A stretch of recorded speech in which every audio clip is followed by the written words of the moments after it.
Boa noite, sejam todos bem-vindos à oficina de criação de abelhas sem ferrão. Eu me chamo Felipe, eu estudo no IFRJ, o Instituto Federal do Rio de Janeiro, e essa oficina é uma parceria entre o projeto Meliponários Urbanos, da UFRJ, e o projeto de extensão Saber, do IFRJ, Campus Realengo. O objetivo dessa oficina é apresentar a meliponicultura no meio urbano para você que está começando a saber, a conhecer a criação racional das abelhas sem ferrão. Se você acessou esse canal pela primeira vez, é importante dizer que a gente está sempre fazendo lives e tocando à frente a formação, esse debate. E hoje nós temos a presença aqui da professora Cláudia Almeida, do IFRJ, e do professor Fernando Cotiguiba, da UFRJ. Então, eu gostaria que a professora Cláudia falasse sobre o projeto Saber, ao qual eu tenho muita gratidão de participar, e também que o professor Fernando falasse um pouquinho do IPPN, da UFRJ. Então, professora Cláudia, se você quiser começar, fica à vontade. Ok. Boa noite a todos e todas. Então, me chamo Cláudia Oliveira, né? Eu sou professora do IFRJ, do campus Realengo, que basicamente a gente considera um campus com a maioria dos seus cursos da área da saúde. Nós temos hoje lá a terapia ocupacional, a fisioterapia, a farmácia e curso técnico de agente comunitário em saúde, entre outros, alguns FIC também. E eu estou como coordenadora, já há 2 anos a gente começou alguns projetos ligados à agroecologia e saúde, né? Minha área é de saúde coletiva, especificamente na área de produção, ambiente e saúde.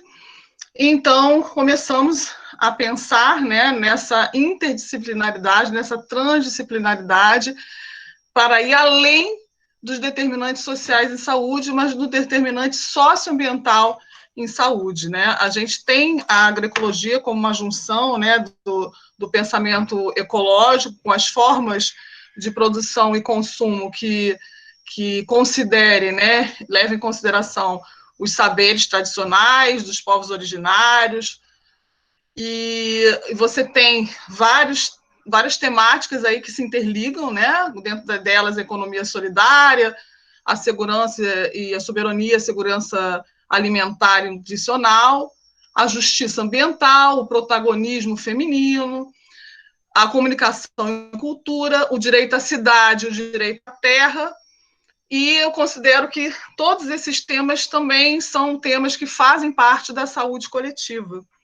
Então, o nosso objetivo aqui, tanto no projeto de pesquisa quanto no projeto de extensão, o saber, ele reúne esses 2 projetos. Saber significa saúde, né, a agroecologia, biodiversidade, educação popular e resistências.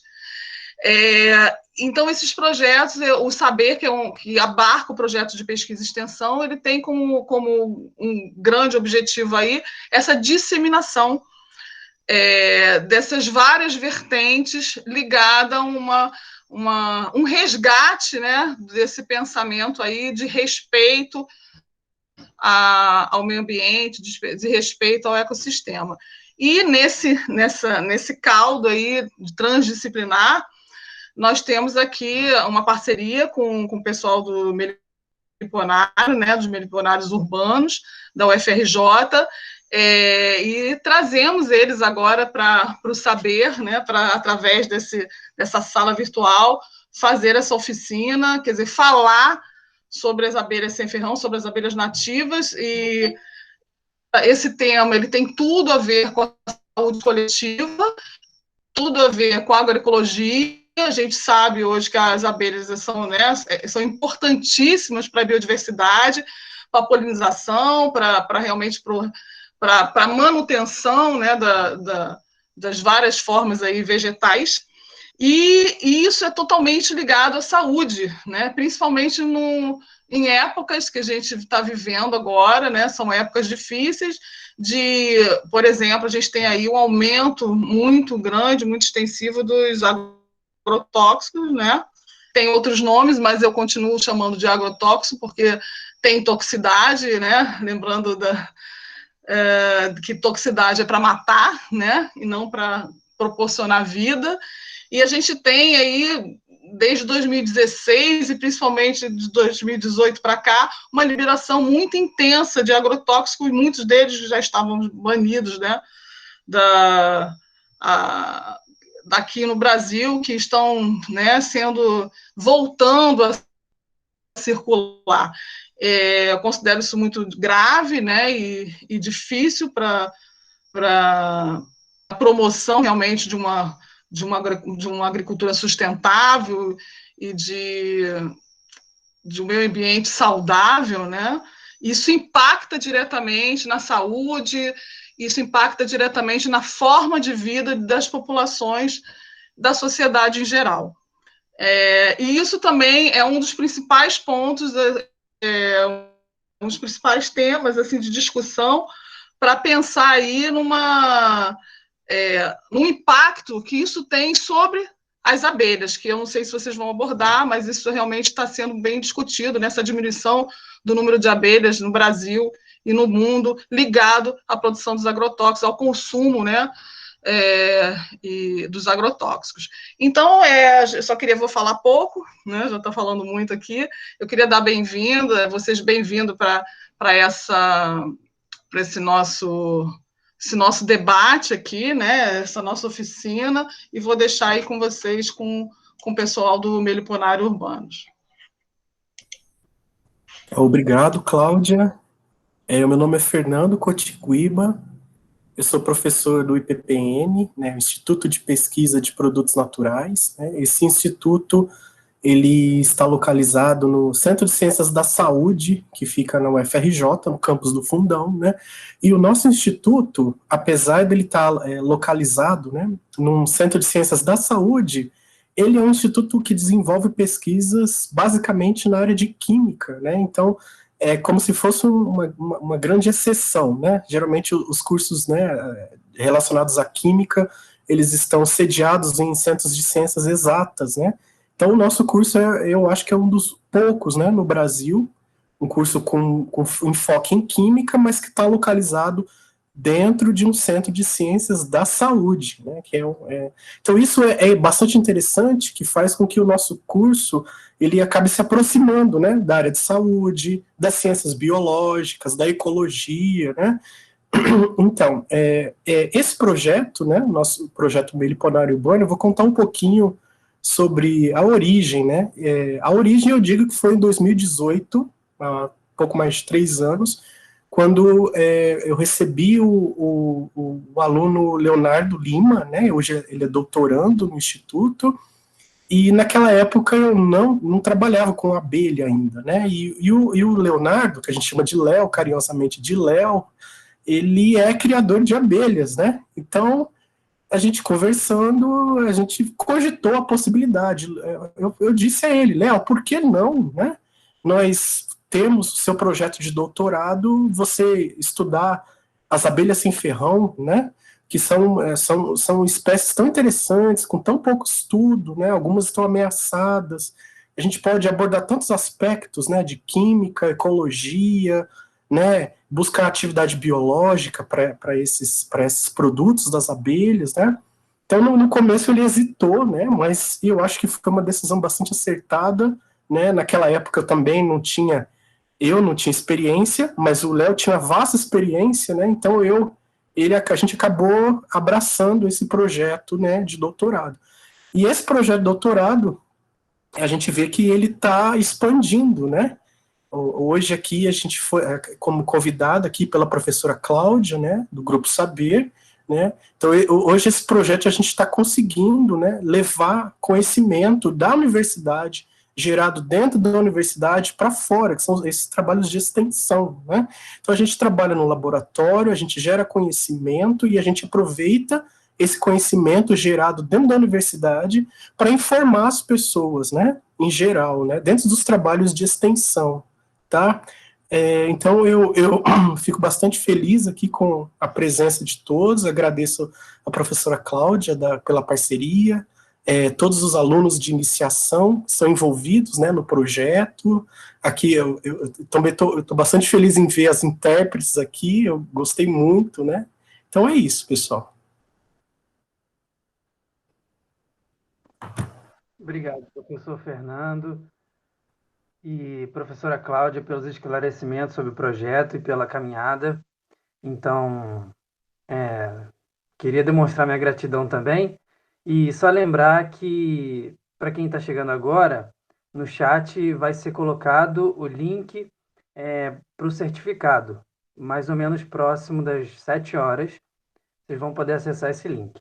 Bom, a gente vai dividir a oficina em 3 partes, com a presença de 3 alunos: a Tayane Febroni, o André Barbosa e o Leonardo Mello, que foi citado pelo professor Fernando Cotiguiba. Então, eu gostaria de chamar agora a Tayane Febroni, que é graduanda em Ciências Biológicas na UFRJ, e vai dar uma introdução à criação racional de abelhas sem ferrão. Então, Tayane, se você estiver por aí, vai ser um prazer te ouvir. Estou aqui. Vou apresentar minha tela agora. Espero que o meu computador não morra com isso. Se morrer, eu vou contar com a ajuda do pessoal de TI aí. Só um instantinho. Tá aparecendo para vocês a tela da apresentação? Tá carregado, tá? Tá dando para ouvir bem? Tá. Beleza. Então, vamos começar, pessoal. Eu vou começar fazendo primeiro uma breve introdução com vocês sobre as abelhas sem ferrão, porque para a gente começar a conhecer e a criar um grupo, a gente tem que entender um pouquinho sobre o que ele é e como é a biologia dele. Então, aqui eu vou abordar alguns tópicos principais, que são, primeiro, quem são as abelhas nativas, a importância das abelhas no geral, e a questão de sustentabilidade e manejo racional, que vai direcionar vocês para a parte de confecção de iscas. Então, na biologia, eu sei que aqui tem pessoas que não são da biologia, tem pessoas que são iniciantes, e dentro das ciências biológicas, a gente faz uma forma a gente classifica a vida de uma forma que vai do geral para o específico. Então, é isso que a gente vai fazer nesse slide aqui. As abelhas, elas são insetos, todas as abelhas são insetos, e elas pertencem à ordem Hymenoptera, que é a mesma ordem das formigas e das vespas. Então, abelhas, formigas e vespas são todas parentes distantes, né? As abelhas que a gente está vendo aqui nessas figuras, elas fazem parte da família Apidae. E essa família é subdividida em 4 tribos. Nós temos a tribo Apine, que é representada por essas abelhas aqui, que é a abelha preta e amarela que todo mundo conhece, a abelha melífera também, que é um outro nome, né, a abelha melífera, Apis mellifera. Nós temos essa outra tribo aqui, a Bombine, que é representada pelas abelhas mamangava ou mamangaba, que são as abelhas que polinizam maracujá, nidificam no chão, são abelhas um pouco mais robustas. Temos a tribo das abelhas Euglossine, que são abelhas polinizadoras de orquídeas. Muita gente acaba confundindo essa abelha com mosca, porque elas têm essa cor mais metalizada, né? Mas na verdade é uma abelha. E, finalmente, nós temos a tribo Meliponine, que é a tribo das nossas queridas abelhas sem ferrão. Aqui estão representadas por uma abelha muito comum no meio urbano, que é a abelha jataí. Essa divisão aqui entre melípona e trigoniformes, ela vai ser importante, mas só para as próximas oficinas, quando vocês já tiverem capturado, e eu espero que capturem mesmo o seu primeiro enxame. Então, todas essas abelhas, elas possuem uma estrutura em comum, chamada corbícula, e é por meio dessa estrutura que elas conseguem carregar os recursos florais, que são o pólen, o néctar, óleos florais. Nem todas as abelhas possuem corbícula, inclusive existem algumas abelhas que elas são pilhadoras, né? Elas não coletam nem pólen nem néctar, elas coletam os recursos que outras abelhas coletaram, saqueando o ninho dessas outras abelhas. Mas, no caso, essas abelhas aqui, elas possuem corbícula, que é essa estrutura aqui, que tem bastante cerda. Então, elas acumulam pólen e néctar para levar para a colônia nessa estrutura aqui. Agora, falando um pouco de números e um pouco da diversidade, no mundo inteiro são descritas 25.555 espécies de abelhas, no geral, não só abelhas sem ferrão. Desse número, 550 espécies são de Meliponine, que são as abelhas sem ferrão, ou abelhas nativas, tanto faz o nome, são sinônimos. E mais da metade dessas abelhas, elas são nativas do Brasil. E isso é um dado um pouco que gera um pouco de estranhamento, porque, embora o Brasil seja o país que abrigue a maior diversidade de abelhas sem ferrão, nem todas as pessoas, nem todos os biólogos já escutaram falar nessa abelha ou sabem que existe um tipo de abelha que, tecnicamente, não tem ferrão. Aí aqui eu trouxe alguns exemplos para vocês verem a diversidade de tamanho.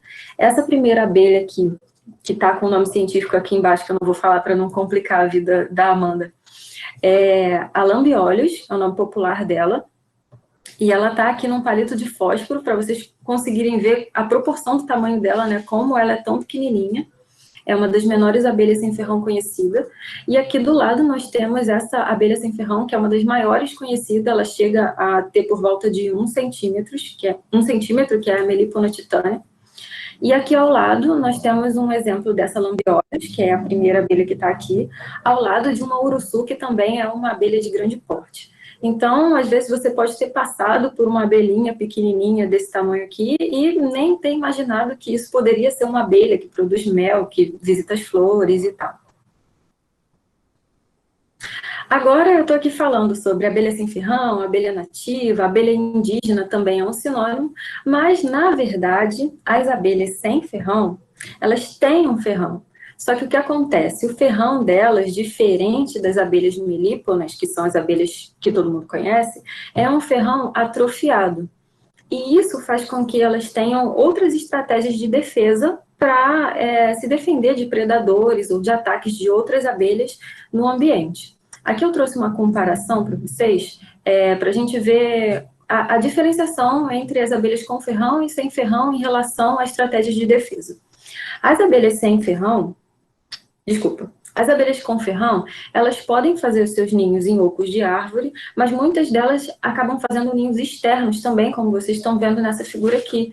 E elas têm predadores muito maiores, podem ser ursos ou mamíferos um pouco maiores, ou até aves. Então, essa estratégia evolutiva de ferroar, ela é excelente, porque elas vão no enxame, ferroam e conseguem, muitas vezes, afastar o predador. Já a abelha sem ferrão, elas fazem ninhos em buraquinhos de árvore, em fresta de parede, ou até mesmo aqui nesse último exemplo, em cano de descarga de carro. Então, elas têm um porte menor, as colônias são menores, e elas utilizam outras estratégias de defesa que não ferroar, porque elas já estão meio que camufladas no ambiente. Aí aqui eu trouxe alguns exemplos de estratégias de defesa, mas não é para deixar vocês com medo ou falar, meu Deus do céu, não vou conseguir criar abelha sem ferrão. Elas podem morder, elas podem colocar substâncias adesivas em predadores ou em outras abelhas que tentam atacar ali a colônia delas. Tem substâncias cáusticas também, que é o caso da abelha tataíra, ou popularmente conhecida como caga-fogo. Ela ocorre aqui no Rio de Janeiro e ela secreta ácido fórmico e a mordida dela pode causar queimaduras. Tem a arquitetura dos ninhos também, que ajuda muito nessa parte delas se defenderem de um predador. E elas podem também entrar nos ouvidos, nariz, mas, gente, calma que isso não é para humano. Existem abelhas que são bem mais defensivas, mas dá para se criar abelha sem ferrão no ambiente urbano, não precisa ter medo delas entrarem nos ouvidos e narizes, e, enfim. Aqui eu trouxe um exemplo dessa abelhinha aqui, a plebeia droriana, e ela está se defendendo de um ataque dessa tataíra, que é essa abelha que secreta uma substância cáustica que eu falei. Aqui, na figura 1, como vocês podem observar, em volta do ninho, está tudo limpinho, está tudo tranquilo, não tem nada. Já na figura 2, elas detectaram que haveria ali um ataque da abelha tataíra. Olha só como já muda essa parte externa aqui do ninho, ó. Essas abelhas, elas se defendem com substâncias adesivas, geralmente. Já colocaram aqui própolis, a substância adesiva, no caso, é o própolis, que elas colocaram aqui em volta, fecharam a entrada da colônia com o própolis, e por ser uma substância adesiva, as abelhas que vierem aqui atacar, que são essas aqui de cabeça mais amarelinha, elas ficam grudadas no própolis. E muitas abelhas também, elas se juntam em grupos com bolinhas de própolis e vão colando própolis nas inimigas e às vezes acabam até mumificando essas abelhas que estão tentando invadir. Aí aqui foi o momento do ataque, tem algumas abelhas que ficaram coladas no própolis aqui na área externa. E aqui, depois que a defesa foi bem sucedida, né, ficaram algumas abelhas tataeiras aqui coladas, né, que felizmente ou infelizmente vão acabar morrendo ali. Então, essa é uma das estratégias de defesa. E aqui eu trouxe alguns exemplos da arquitetura externa do ninho, o que a gente falou inicialmente que seria o pito, né, o pito de entrada das abelhas. A gente consegue identificar, geralmente, a espécie de abelha sem ferrão por essa entrada, né? Você já olha a entrada e você já sabe qual é a espécie. Esse primeiro exemplo aqui é de uma abelha uruçu. Ela sempre tem um vigia que fica aqui na portinha de entrada. Uruçu significa vigia bonito, então, independente de terem abelhas entrando e saindo, esse vigia sempre volta para ficar de olho. E essa estrutura do ninho também, que pode aparentar uma aranha ou algum predador maior. Aqui a melípola nebulosa, que também faz essa estrutura que pode parecer um rosto ou a cara de um bicho um pouco maior e assustar qualquer um que tente ir ali para roubar os recursos dela. A Lestremelita limão, que é uma abelha saqueadora, ela não visita flores, ela não coleta pólen nem néctar, ela vive dos recursos que ela rouba de outras abelhas. E o ninho dela é muito porque parece que são várias entradas, né? Então, um predador pode vir aqui, ele pode se confundir, se tentar entrar em um lugar e não conseguir, porque parece que simulam várias entradas aqui. Essa última aqui é a Partamona, que é a abelha popularmente conhecida como boca de sapo, que ela faz essa uma boca de um anfíbio. Temos também a melípola seminigra, que fica com vários soldados aqui na porta, né, e faz essa estrutura em forma de roseta, com betume e barro.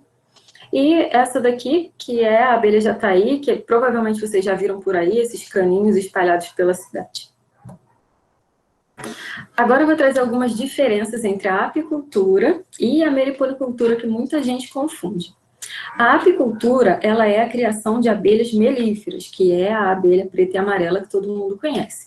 Já a meliponicultura, que é ao que vocês estão se iniciando hoje, é a criação de abelhas nativas ou de abelhas sem ferrão. E existem algumas diferenças básicas.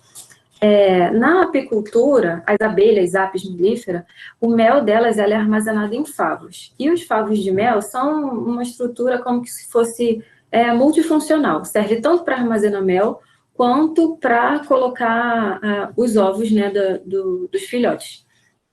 Já na abelha sem ferrão, o mel e o pólen, ele é armazenado em potes. Olha só a diferença. Aqui são favos de mel, né, hexagonais, e aqui são potes de mel.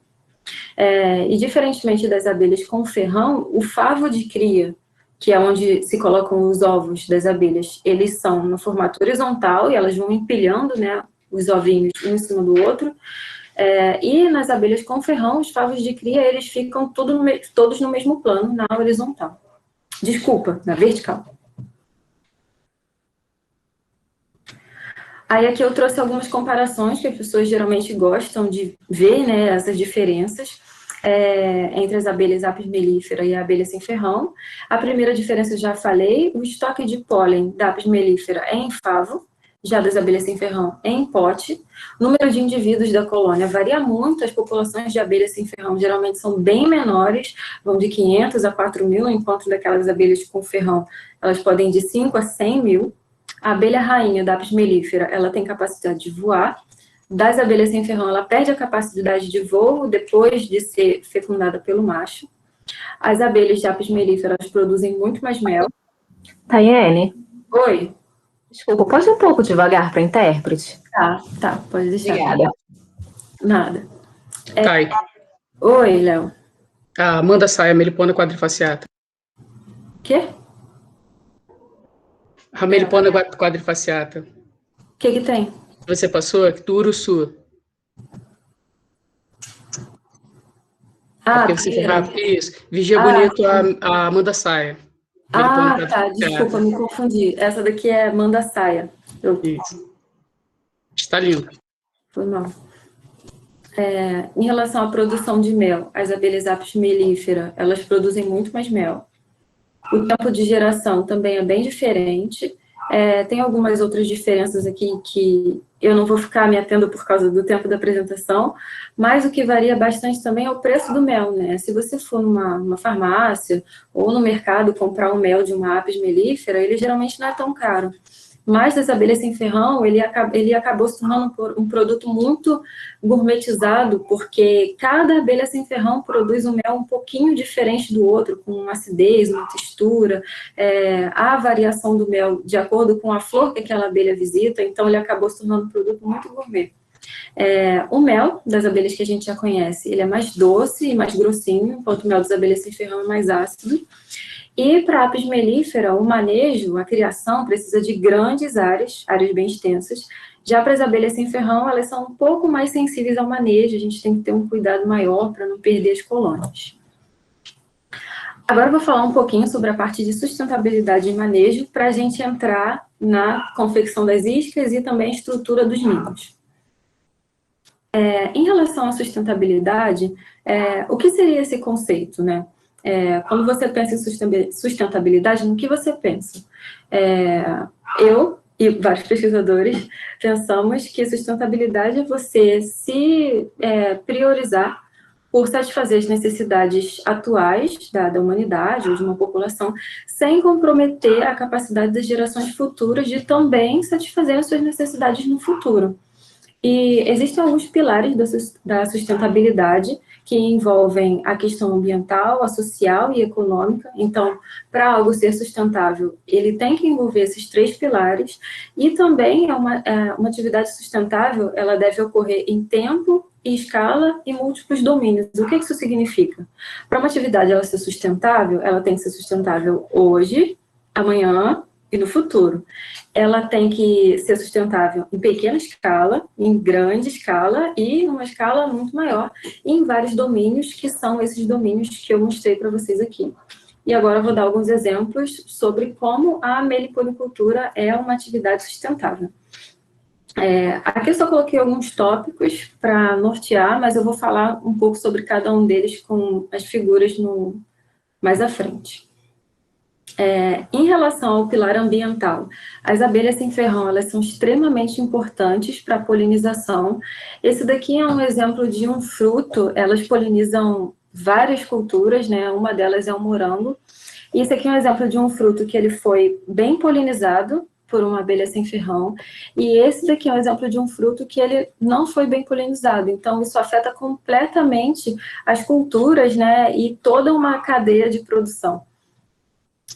Aqui tem um exemplo com educação ambiental, uma forma de você utilizar a abelha sem ferrão nas escolas para ensinar as crianças sobre sustentabilidade e mesmo sobre criação de abelhas sem ferrão.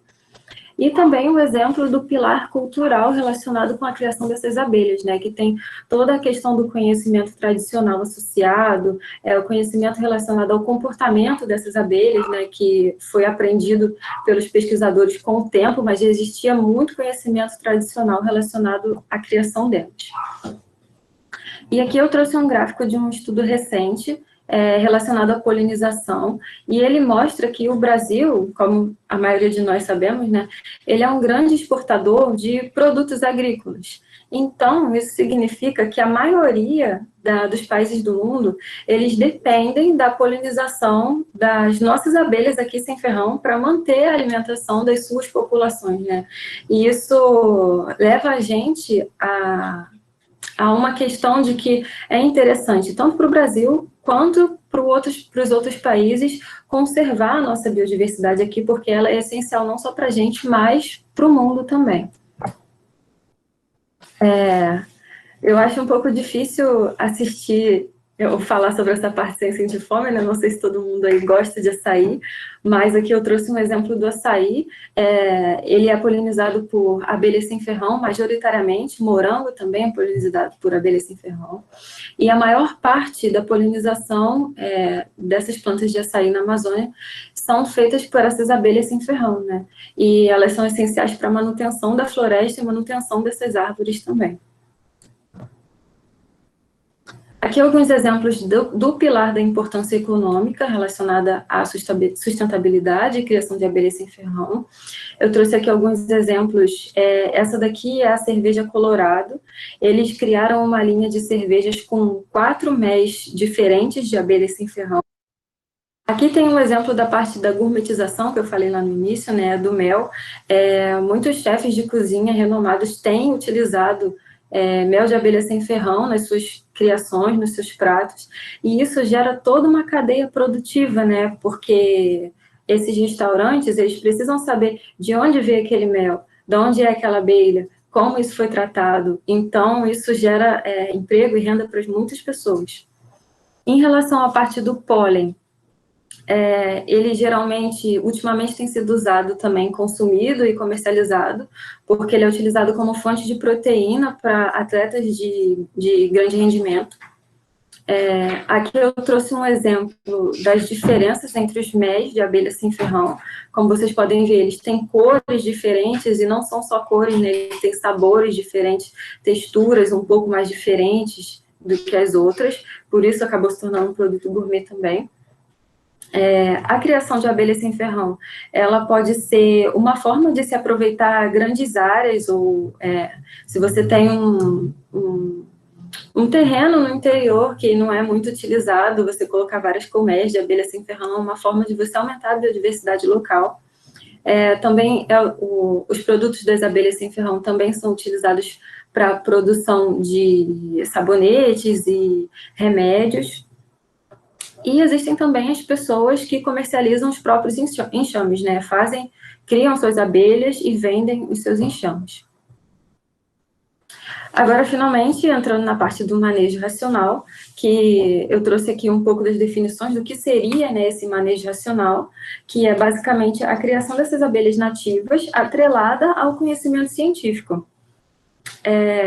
Com planejamento, divisão correta das colônias, um uso consciente dos recursos, né? Você vai criar uma abelha, mas você não vai ir lá e tirar todo o mel dela, porque senão a colônia vai ficar sem recursos e pode acabar morrendo. Um uso consciente desses recursos. E também a utilização de técnicas eficientes para a captura dessas abelhas.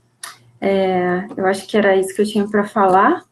Agora eu vou deixar com o André, para ele continuar a parte dele. Deixa eu parar de compartilhar aqui. Agradeço a você, Tayane. Muito obrigado por compartilhar um conhecimento, um conteúdo tão relevante. Agora, só para relembrar para quem chegou agora, que quem já tiver pergunta, está chegando agora, está conhecendo, está iniciando esse contato com a meliponicultura, pode fazer pergunta no chat, que a última parte da nossa oficina vai ser para responder as suas perguntas. Então, dando sequência aqui à segunda parte da oficina, eu gostaria de apresentar André Barbosa, graduando em Ciências Biológicas da UFRJ, e ele vai mostrar para a gente como as abelhas estão presentes no nosso meio urbano. Então, André, é com você. Boa noite a todos. Obrigado pela presença de todos aqui. Tayane foi excelente aí na apresentação. Parabéns. Bom, o meu vai ser mais um bate-papo, né? Para a gente ter essa percepção do que está no nosso entorno. Deixa eu só compartilhar aqui com vocês.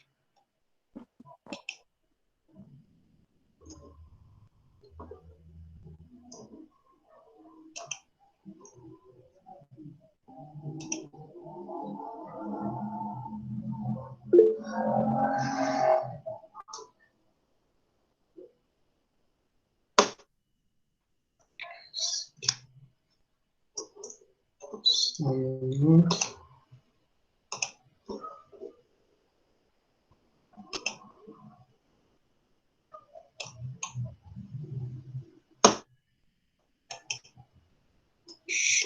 eu ver aqui.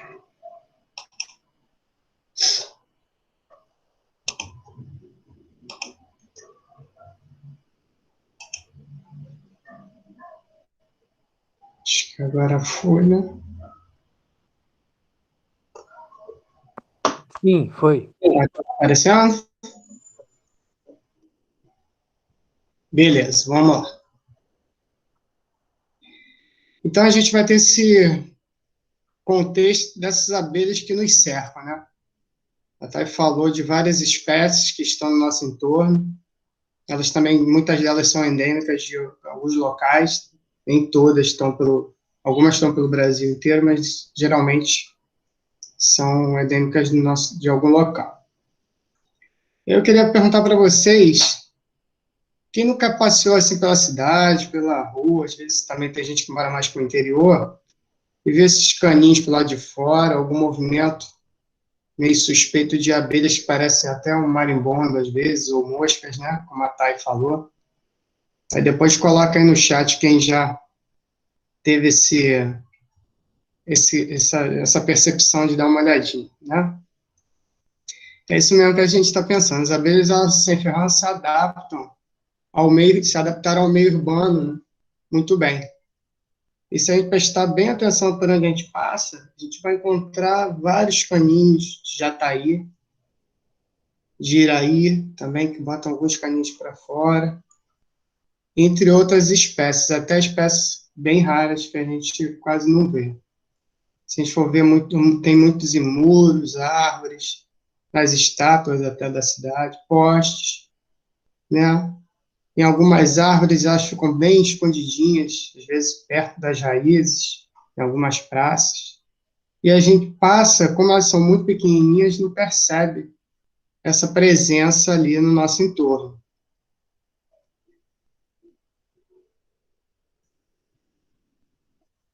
Agora a gente pergunta, né? Como é que tem tanta abelha se multiplicando pela cidade? Não é... Poderia ser uma coisa incomum, né? Tem outros animais que se afastam da cidade. E a abelha sem ferrão, ela chameia muito pela cidade. Então, esse processo de multiplicação das abelhas pela cidade, ou também no meio natural, ele se chama enxameação.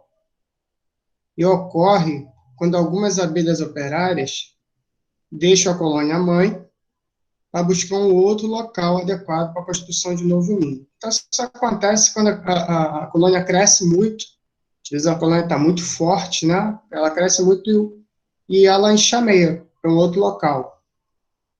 Então, quando elas encontram, as operárias saem em busca de um local novo, elas encontram esse local e elas depois voltam para a colônia mãe para retirar a matéria-prima para a construção dessa nova moradia. Então, elas ficam numa dependência, né? Parece aquele filho que vai para um apartamento, mas está sempre voltando para comer na casa da mãe, né?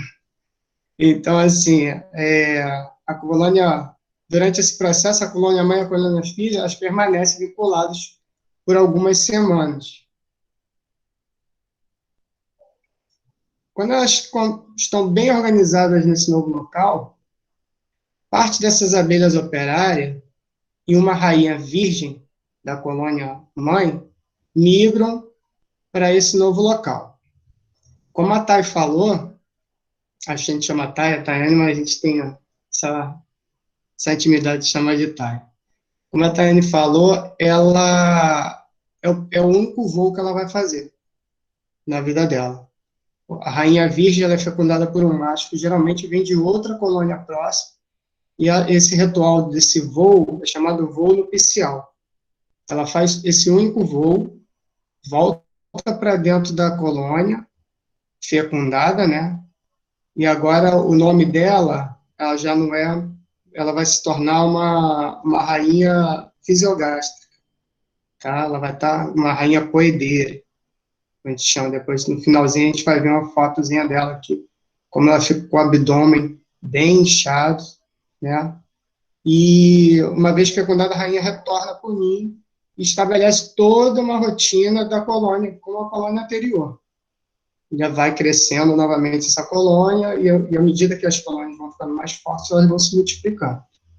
Então, tem aqui um organogramazinho, para você ficar bem didático. Ela procura uma nova moradia. Quando ela chega nessa moradia, pode ter várias frestas, e as abelhas, elas fecham todas essas frestas, até por defesa, como a Thay falou no início, né? Elas deixam tudo bem arrumadinho, transporta esse cerume, esse mel, esse pólen da colônia mãe para lá, migra a rainha virgem para esse novo local, faz o voo nupcial, ela fecunda e volta para estabelecer. Então, esse é o processo que se chama de enxameação.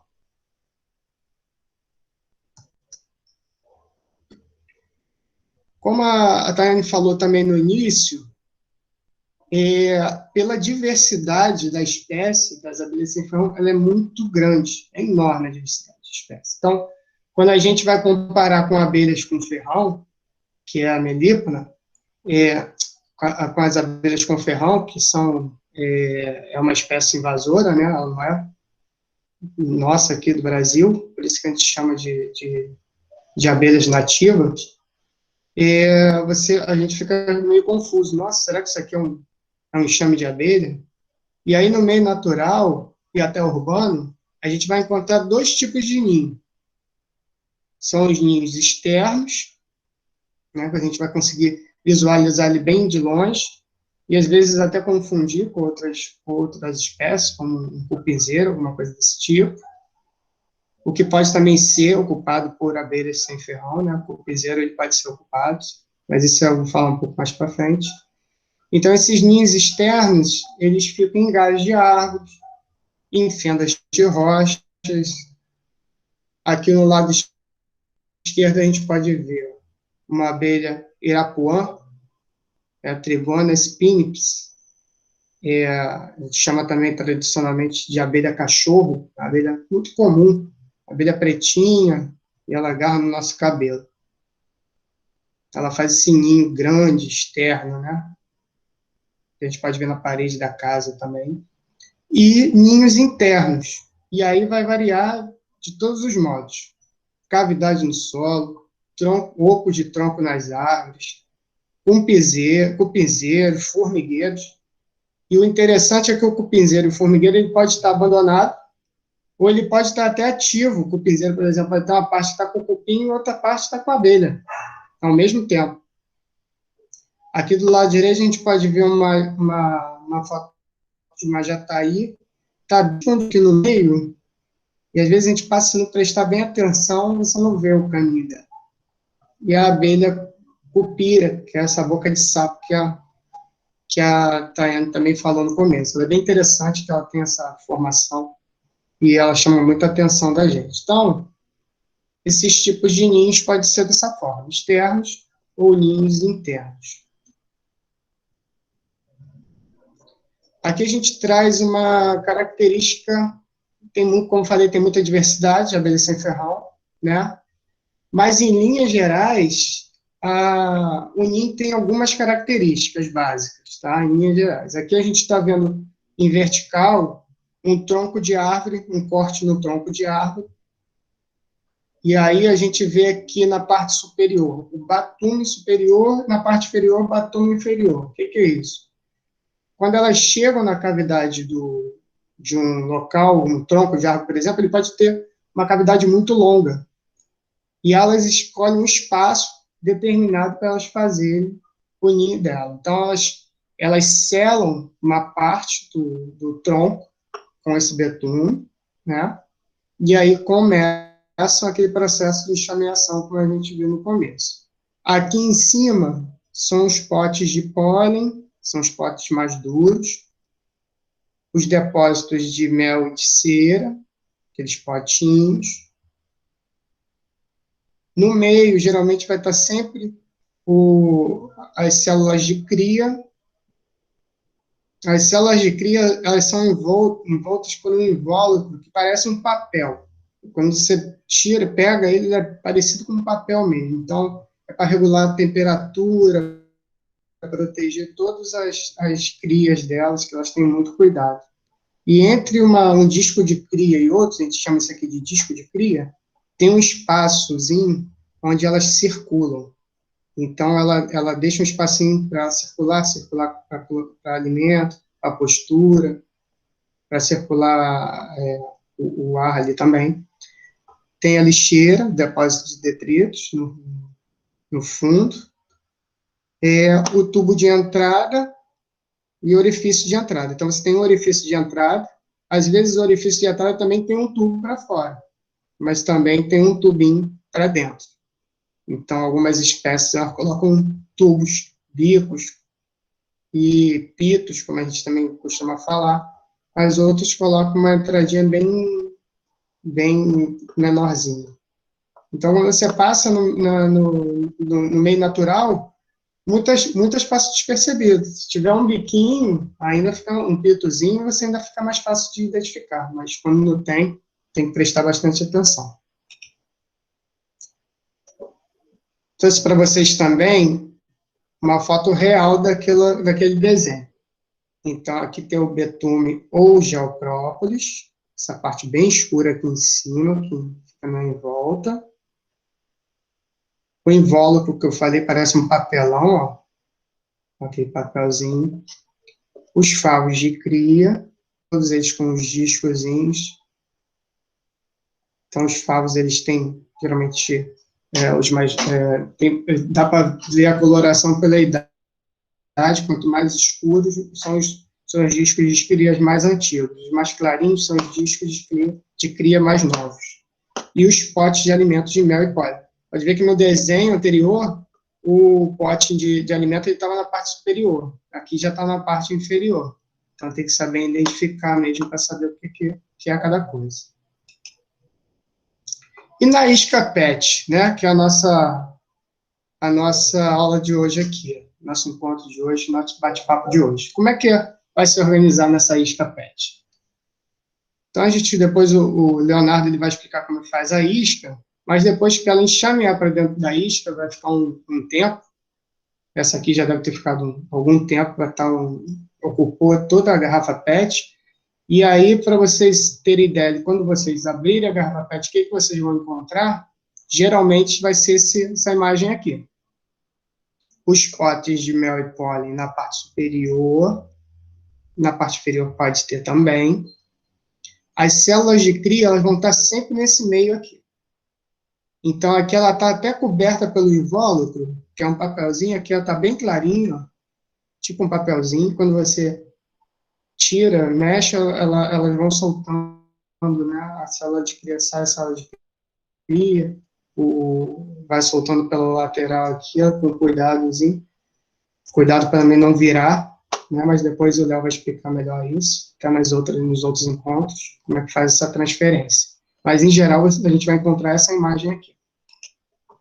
E as abelhas sem ferrão, elas são engenheiras bem criativas, até pela diversidade das espécies delas. Vamos ver alguns exemplos de outros ninhos que vocês podem, de repente, encontrar e saber identificar que é uma abelha. A Tayane falou da abelha popularmente chamada lambiolhos, né? Então, ela é considerada por muitas pessoas, muitos criadores, como uma das arquiteturas mais bonitas entre as abelhas sem ferrão. Ela forma esses cachinhos, isso aqui são tudo células de cria, onde estão as crias delas. Né? Parece até que são potes de algum mel, alguma coisa, mas não, são as células das crias que vão nascer aqui. Então, faz tipo um cachinho de uva. Aqui a gente vê dentro da caixa racional as células do lado, e é considerado por muitas uma das mais bonitas arquiteturas que tem no meio das espécies sem ferrão. Essa próxima imagem, a gente vê, como eu falei, elas podem ocupar os cupizeiros, ou podem ocupar também os ninhos de formiga abandonados. Então, muitas dessas abelhas, elas estão no chão. E aí fica mais difícil ainda a gente ver, que a gente passa no meio da mata e não vê um pitozinho desse aqui embaixo de barro. Muito difícil, tem que prestar bastante atenção. Esse desenho aqui de cima é uma abelha feiticeira. tá? Popularmente chamada de abelha feiticeira. O mel dela é tóxico, é alucinógeno, então ela ocupou aqui, por exemplo, um ninho de formiga abandonado, né? No meiozinho dá para ver ali, dá para ver as células de cria dela, e por volta os potes de alimentos dela. Na parte de baixo é uma abelha, se chama abelha de chão, é uma outra espécie. Tem muito no sul do país, e o mel dela é comestível, um mel muito, muito apreciado, mas também faz o ninho no chão, no meio do barro. E alguns criadores, eles estão pioneiros nesse sentido de criar essas abelhas de chão. Elas são muito difíceis de se criar, elas não se adaptam nessas caixas que a Tayane falou, essas caixas tradicionais, e aí eles estão adaptando outras formas de conseguir domesticá-las, né?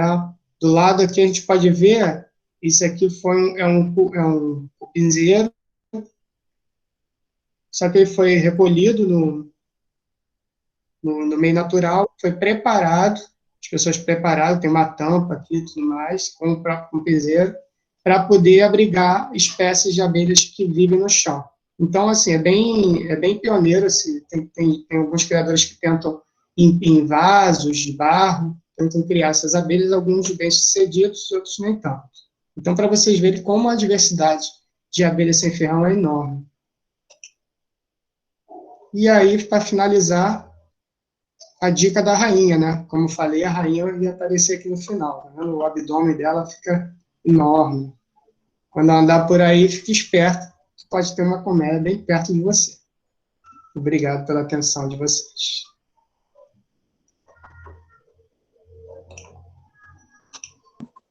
Obrigado você, André. Realmente uma grande diversidade, né? Que a gente pode observar agora e aprender a identificar. Então, agora vamos para a nossa, já para a finalização, para o encaminhamento final, com o Leonardo Melo, que é doutorando em Químicas de Produtos Naturais da UFRJ. Ele vai explicar para a gente como montar uma isca para a captura das abelhas sem ferrão. Tá? E então é com você, Léo. Então, boa noite a todos. Boa noite a todos. E, mediante o que eles falaram, a gente tem vontade de ter as abelhas em casa. A gente pode criar essas abelhas em casa. E como é que a gente captura essas abelhas em casa? Então, a gente vai falar um pouquinho aqui de como tentar capturar essa abelha de maneira racional, de maneira que você não estresse as abelhas, que você possa ter uma troca com as abelhas, né? Você faz parte da natureza, essa integração. Então, umas formas erradas e umas formas certas que a gente vai aprender a capturar essas abelhas. Bem, falar só um pouquinho para vocês do projeto Meliponários Urbanos. Ele tem essa pegada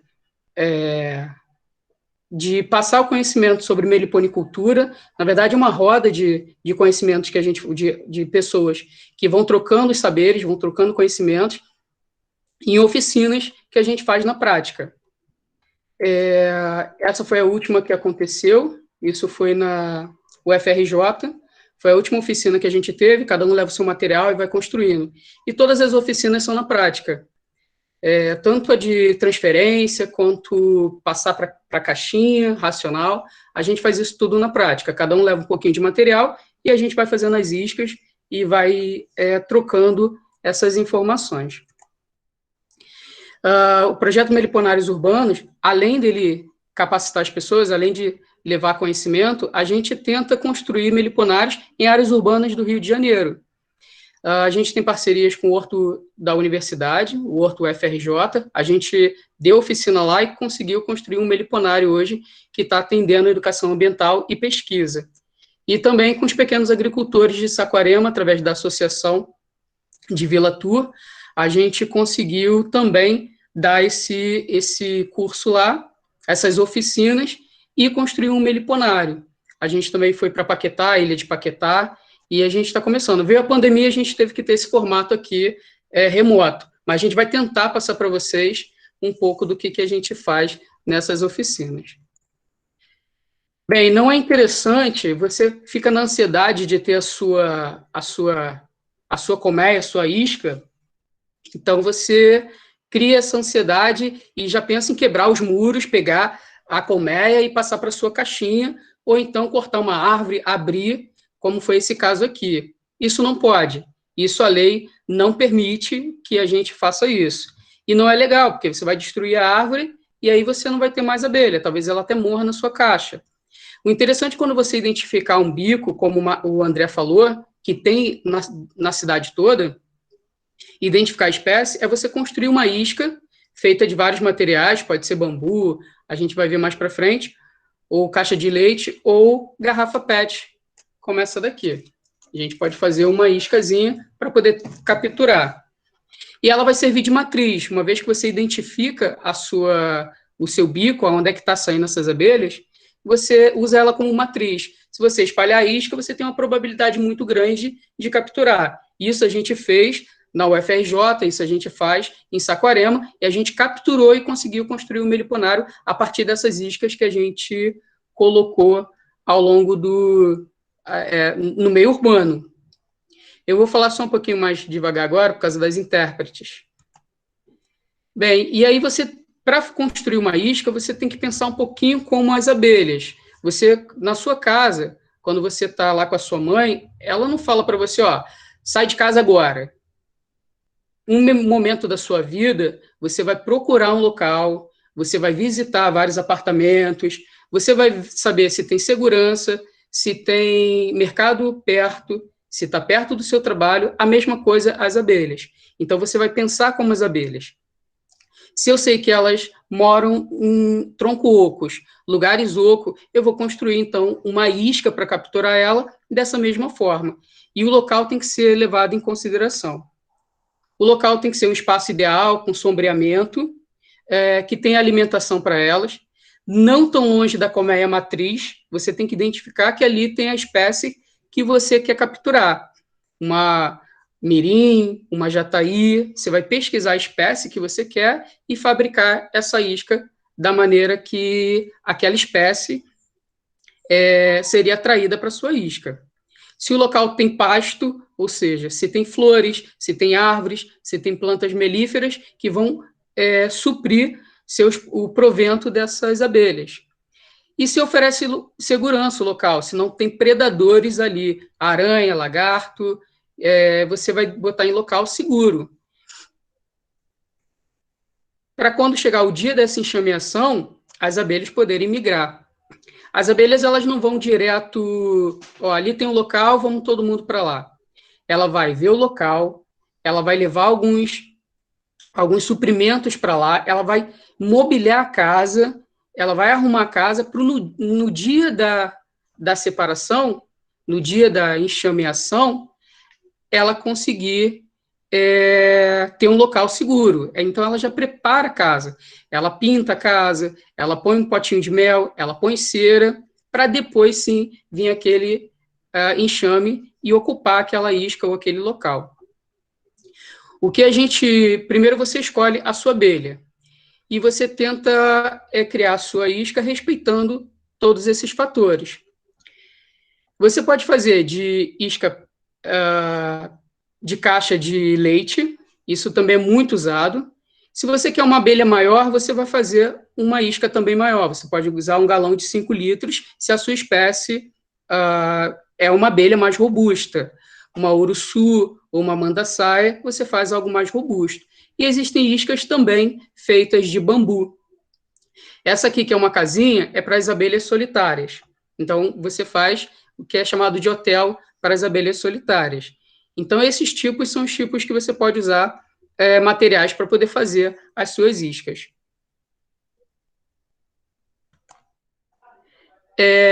Como que a gente faz as iscas? Primeira coisa, você tem que preparar o atrativo. Como é que você prepara o atrativo? A partir do própolis ou do gel própolis produzido pelas abelhas. Você vai retirar ou você vai adquirir isso com meliponicultor, ou o próprio própolis, próprio própolis, atrativo feito de própolis ou de gel própolis.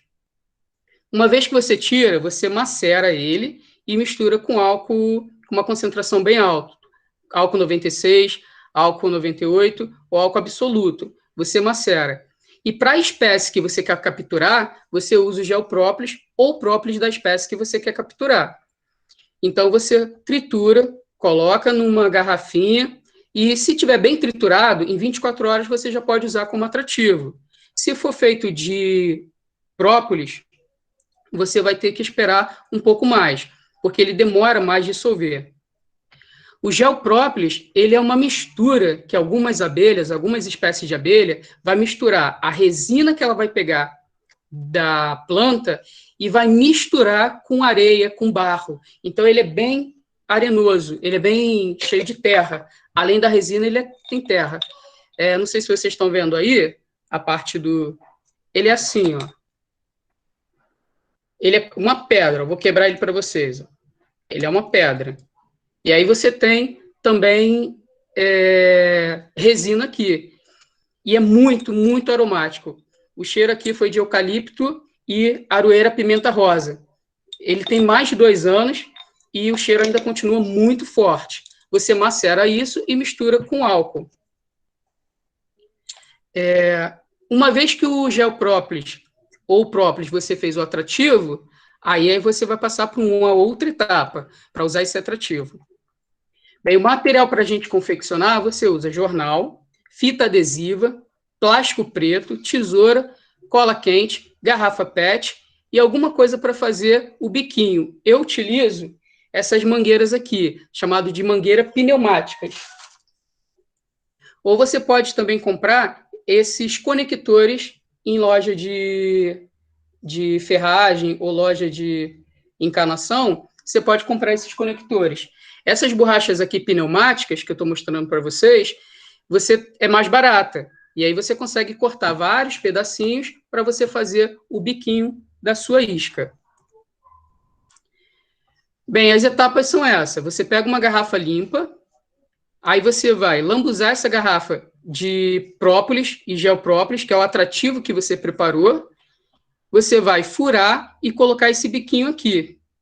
Você colocando, você pode prender ele com cola quente, depois você vai cobrir ele com jornal para dar um conforto térmico ali para as abelhas. Nem o calor dela vai sair, nem o frio vai afetar ela, o frio externo. Em seguida, você vai cobrir com plástico preto para luminosidade e também para camuflar essa isca na natureza. E etiquetar. Aqui está um resumo para vocês, um resumo de toda a sequência. Você vai lambuzar essa garrafa. É muito pouco que você coloca ali, uns 5 ml, algumas gotinhas. Ele vai ficar como essa garrafa aqui, ó. É lambuzada, toda a parede dela vai ficar lambuzada. Você faz, então, esse furinho aqui. E aí você vai conectar nesse furinho o seu conector. E vai colar ele com cola quente. Em seguida, você vai cobrir com jornal e um plástico preto. Para você ter êxito, por experiência de alguns meliponicultores, alguns truques a gente faz, alguns pulos do gato a gente faz para poder aumentar a possibilidade de captura. Uma delas é a distância mínima de 100 metros do bico que você identificou, porque a primeira vez que você está capturando, você coloca uma garrafa do lado do bico. Isso não é legal. Você tem que colocar a 10 metros de distância. Ver se tem uma matriz forte. Se você pegou naquele local, se você teve êxito, se você conseguiu pegar ali, quando você tirar e levar para o seu meliponário ou para a sua caixa, na mesma hora você coloca uma outra isca, porque geralmente você vai pegar de novo e ter mais enxames. Retocar o atrativo periodicamente. Se você deixou lá e depois de um mês você não conseguiu capturar a abelha, você vai verificar a sua isca. Se a sua isca estiver boa ainda, você só retoca o própolis. Você pode colocar umas gotinhas bem no bico, onde você está colocando aqui, ó. Você pode encher e aí você está retocando. de uma garrafa pronta, como essa daqui, ó, você deixou a sua isca lá. Então, você, de tempo em tempo, de mês em mês, você vai colocando umas gotinhas ao redor da sua isca. Isso vai atrair, se você não pegou naquele mês, vai aumentar as suas chances de pegar. E a altura, a abelha voa, mas você não coloca muito alto. O nosso foco aqui é a abelha jataí, que ela tem praticamente no Brasil inteiro. Então, você coloca numa altura de 2 metros. Não muito mais alto do que isso, mais baixo é mais complicado, porque você pode ter predadores. O plástico também não pode ser um plástico muito maleável. A escolha da sua garrafa tem que ser um plástico mais duro. Porque na hora que você for tirar da onde você colocou, um plástico muito mole, ele pode quebrar os discos que estão lá dentro. E utilizar garrafas também, garrafas do tipo com essas microvilosidades, garrafas de suco de 2 litros, elas são mais duras e elas têm aquelas microvilosidades, aquelas rugosidades, porosidades. Isso ajuda a abelha a fixar o ninho dela dentro da caixa. E o monitoramento, ele é muito importante. Uma vez que você está colocando plástico na natureza ou na rua, você tem que se preocupar que se você esqueceu aquilo dali e deixou aquilo dali para sempre, é um resíduo que você está deixando. Você é responsável pelo seu resíduo. Então, você monitorar, se não conseguiu pegar, ou se ele foi infestado por formiga ou outros predadores, você recolhe e descarta de maneira consciente. Você não pode deixar na natureza. E é interessante você fazer uma etiqueta, etiquetar as suas iscas, para você ter um controle de quando foi a captura, de se conseguiu, se não conseguiu, quando que começou a enxameação, quando que você teve êxito. E o mapeamento. Quanto mais isca você colocar, você vai aumentar a sua probabilidade de conseguir capturar. E quando você coloca muitas iscas e muitas iscas espalhadas, você perde a noção de onde você colocou. Ou você anota num caderninho, ou tem aplicativos por GPS que você vai marcando o local e até monitorando isso de maneira melhor. Aqui eu dei um exemplo de iscas que a gente poderia ter colocado na Ilha do Fundão, aqui no Rio de Janeiro. Então, os locais têm que ser anotados para você não se perder. Conheço muitos amigos meliponicultores que espalharam isca aí na floresta da Tijuca e não sabem nem onde estão essas iscas. Outra dica, a gente acha que vai capturar muito mais dentro de uma floresta. E a gente teve muito mais êxito no ponto de ônibus da nossa casa. Então, você coloca uma isca onde tem um bico perto, você tem muito mais chance de capturar do que se você entrar numa mata fechada. E até o monitoramento é muito mais difícil. A etiquetagem também serve para isso, para as pessoas saberem o que é aquela garrafa ali. E, às vezes, as pessoas colocam e deixam lá e pessoas acham que é até bomba. Já teve casos de um cara colocar na igreja e acharem que fosse bomba. Bem, aqui estão a sequência. Você deixou na natureza. Assim que você vir que ela enxameou, que realmente você tem a abelha ali, ela está entrando, fez o bico bonitinho, depois de 40 dias é que você pode tirar e remover para um outro local. Se você tirar antes de 40 dias, ficar na ansiedade, olha, já enxameou e eu quero levar para casa, ela ainda está fraquinha. Ela ainda está se comunicando com a mãe dela. Ela foi para outro apartamento, mas ela vai lá pegar dicas ou proventos com a matriz dela.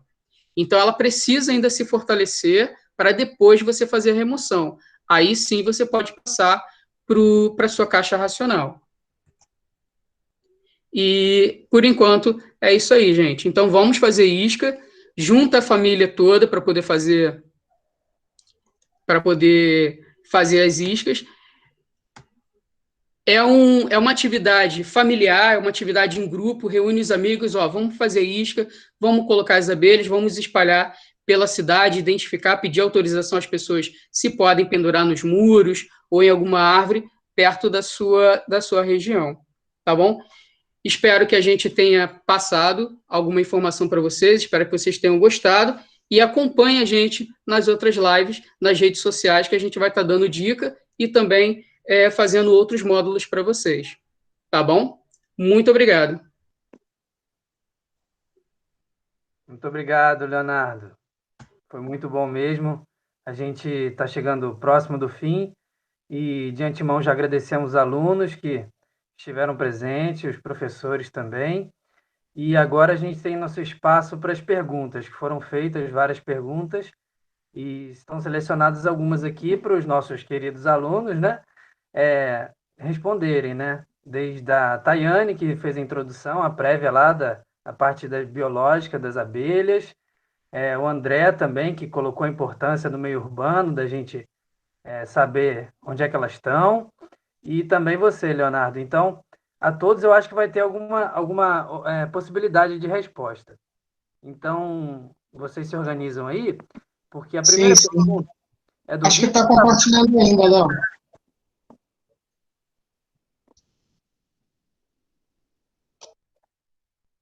Repete aí. Agora melhorou. Oi, pronto. Todas as abelhas nativas do Brasil são abelhas sem ferrão? É por isso o nome abelhas nativas? Pergunta do Vitor. Então, Thay? Oi, gente, estava vendo aqui a lista de presença que eu esqueci de mandar, mas vou responder. Então, a gente faz essa diferenciação de abelhas nativas ou indígenas, abelhas sem ferrão, para a gente diferenciar mesmo das abelhas que foram introduzidas aqui no Brasil, que são as abelhas melíponas, aquela pretinha e amarela que todo mundo conhece. Mas nem todas as abelhas nativas sem ferrão são... elas não são as únicas abelhas nativas do Brasil.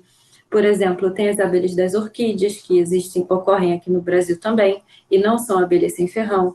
Tem a abelha mamangava, que tem ferrão, e ela tem uma picada muito dolorida, e também é nativa aqui do Brasil.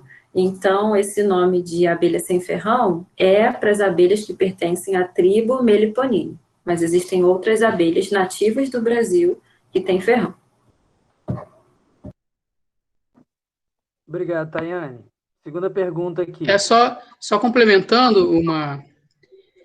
É interessante que ela é chamada de abelhas nativas, as abelhas indígenas, porque os índios sabiam toda essa técnica de cultivar, de criar essas abelhas sem ferrão. Eles cultivavam em cabaças e eles usam para remédio, usaram milênios para remédio, principalmente para vista, cura de catarata, conjuntivite. Então, eles tinham um conhecimento muito grande sobre isso. À medida que os índios foram se aproximando do meio urbano, na verdade, o meio urbano foi se aproximando dos índios, isso foi se perdendo principalmente para as comunidades indígenas que estão muito próximos dos centros urbanos. Em Paraty, uns índios ligaram para a Associação de Meliponicultores aqui do Rio de Janeiro se a gente vendia mel para eles. E a gente pensou, nossa, vocês sempre cultivaram, sabem cultivar isso, e estão ligando para a gente, porque eles já não estavam mais sabendo como não passar esse conhecimento ancestral para a geração futura. E nós tivemos que ir lá para poder ensinar os índios novamente o que eles já faziam durante muito tempo. Então, por isso que vocês vão ver o termo muito abelhas indígenas, porque os índios, principalmente da região norte e nordeste, eles ainda têm a prática muito forte de criar as abelhas e fazem rituais utilizando mel de jataí, uruçu, enfim, essas abelhas. O termo abelha sem ferrão, como a Tayane falou, não é um termo muito apropriado, mas é uma forma, eu gosto mais de abelhas nativas do que abelha sem ferrão, mas é uma forma da gente estar aproximando das pessoas. Ainda tem um preconceito muito grande. Falar em abelha, as pessoas já entram em choque. Já não quero, não vou criar em casa, vai picar meu filho. Tive uma experiência com abelha exótica, né, que são essas abelhas apis com ferrão que vieram da Europa e da África. Então, as pessoas têm um trauma. Por isso que a gente está usando sempre esses termos. Abelha nativa e abelha sem ferrão. Mas futuramente a gente vai usar os termos delas mesmo e vai ser legal. O interessante, né, Léo, que até por esse conhecimento ancestral dos indígenas, o desenvolvimento da meliponicultura no norte e no nordeste, ele é bem maior do que na região sul e sudeste. Então, a gente vai ter esse conhecimento ancestral sendo muito bem utilizado nessa região, até porque eles sabem qual é a espécie que dá mais mel e tudo mais nesse tipo, né, Léo? Perfeitamente. No norte, você conversar com qualquer pessoa do norte, eles vão saber do mel de uruçu, vão falar com propriedade, com mel de uruçu. Eu tive uma aula com um senhorzinho, ele, meu irmão criava assim, assim, assim. Então, a região norte e nordeste já tem legislação, já comercializa o mel de abelha, já tem essa pegada muito maior com os produtos daqui da terra. A gente aqui do sul e do sudeste, o sul até está se avançando bem, mas o sudeste ainda está muito atrasado sobre legislação, sobre comercialização e sobre o conhecimento em si. Tem uma segunda pergunta, dá para ficar com ela, Léo? Eu pego as outras duas seguintes. É um debate, as pessoas também quiserem responder, também quiserem falar alguma coisa que estão presentes, é uma troca de saberes, troca de conhecimento. Bom, a segunda é a pergunta do João Vitor Rios. Existe algum tipo de competição não saudável entre abelhas melíferas, apis, e abelhas nativas sem ferrão?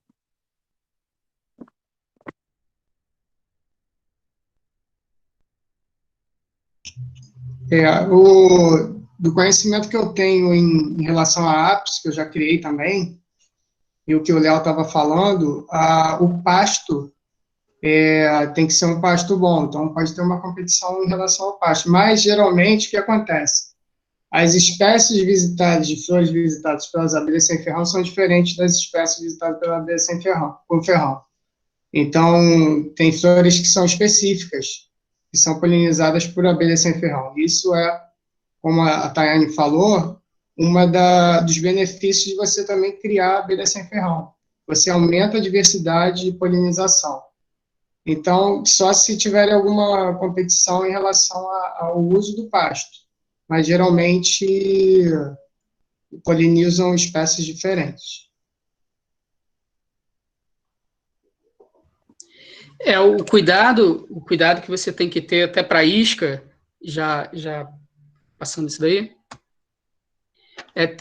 tem uma competição entre elas, tem uma abelha pode invadir a outra, como a Tayane até falou. Você tem abelhas que são pilheiras, elas não produzem nada, elas têm preguiça e elas preferem muito mais roubar da outra lá que trabalhou o ano inteiro para ter seus potinhos de mel, seus potinhos de pólen, então elas vão pilhar. Pode acontecer uma abelha, até entre as nativas mesmo, uma competir com a outra, uma invadir o ninho da outra para poder brigar ali. Se ela estiver fraca, ela vai ser oportunista. Ela vai brigar ali com ela. E as apis, sim, elas são bastante oportunistas. Se tiver espaço para elas vão entrar. Quando a gente faz uma isca desse tipo aqui, grande, para capturar meliponas, que são abelhas mais robustas, apis podem entrar e se apropriar daqui. E se uma melipona estiver muito fraquinha, uma apis também ela pode estar entrando nesse tipo de isca que é um pouquinho maior. As iscas menores, geralmente, ela não entra. Geralmente, elas não entram, mas pode entrar sim. Essas iscas, elas são empíricas, é erro e tentativa. Cada meliponicultor, cada região vai tentar fazer a sua ou criar a sua. Eu crio a minha isca nesse formato aqui, com o bico desse lado aqui. Tem gente que, por praticidade, já aproveita a saída da garrafa para fazer o biquinho dela. Eu, por exemplo, não tive sucesso capturando em isca desse tipo. Então, eu continuei fazendo iscas verticais, dá muito mais trabalho, mas eu tenho mais sucesso. Por quê? Aí eu não sei.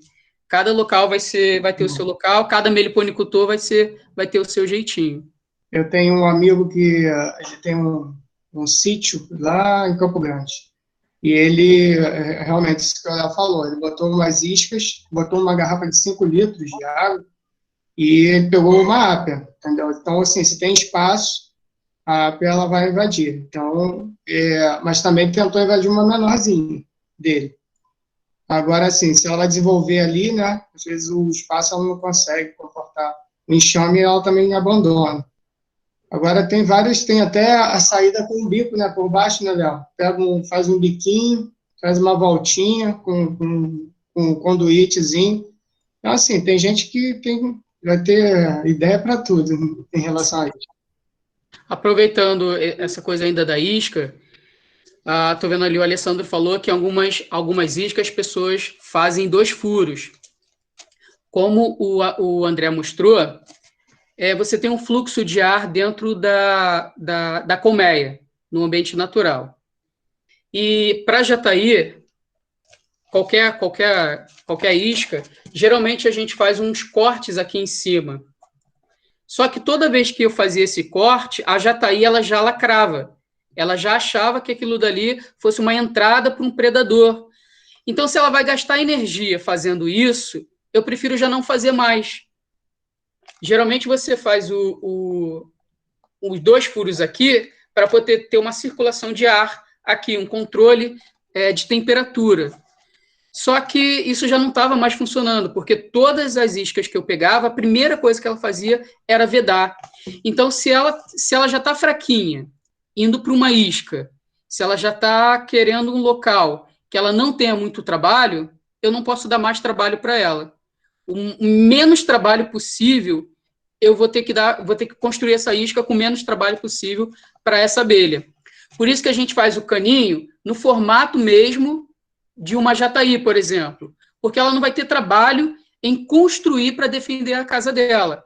É um castelo, e todo reinado, a primeira coisa que eles fazem é levantar seus muros e a porta ser muito forte. Então é muito interessante, ela não gasta tanta energia. A gente já dá isso quase que pronto para ela, só vem morar aqui. A gente já deixou um cheirinho, aqui parece um tronco de árvore oco, a gente já botou o biquinho para você, só vem para cá. Então, ela visita vários locais, ela visita várias iscas, e ela vai escolher uma só para ela poder fazer essa enxameação. Tá chovendo de pergunta aqui, Léo. Vamos lá. Lúcia Costa gostaria de saber diferenciar as abelhas de cor preta, pois tem muito onde ela mora. Elas sempre estão no pé de manjericão? Isso é mais complicado, né, Léo? Geralmente a gente identifica pelo ninho, né? Pelo bico. Mas geralmente aqui no Rio, está muito a abelha popularmente que a gente chama abelha cachorro, que é uma abelha preta. O mel não é comestível e é o que dá muita população aqui, mas pode ser outras espécies. A abelha preta, assim, realmente é difícil a gente saber, né, Léo? O Tayane, que é a nossa taxonomista aí. Você geralmente identificar a abelha, as pessoas mandam para a gente foto das abelhas. O ideal é que tivesse o bico também da abelha. O bico é o que vai mais ajudar a identificar aquela espécie. Então, um bico ajuda muito na identificação. E, geralmente, cachorrinho tem em todo o território, ela está presente, ela gruda no cabelo, sempre está nas bananeiras. E manjericão é uma árvore, manjericão, alfavaca, são plantinhas que sempre estão com a abelhinha em cima.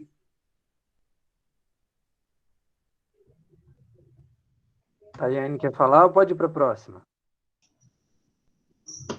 Não, só ia falar que, assim, realmente é um pouco difícil identificar sem uma chave de identificação em si, mas tem como você pelo menos saber que é uma abelha, né? Você pode tentar olhar mais de perto, ver se consegue enxergar no último par de pernas uma região mais dilatada, que é a corbícula, dá uma olhada no formato triangular da cabeça, as antenas das abelhas, elas são chamadas na biologia, né, de geniculadas. Isso significa forma de joelho, que é como se fosse uma anteninha assim, como se fosse um cano em L.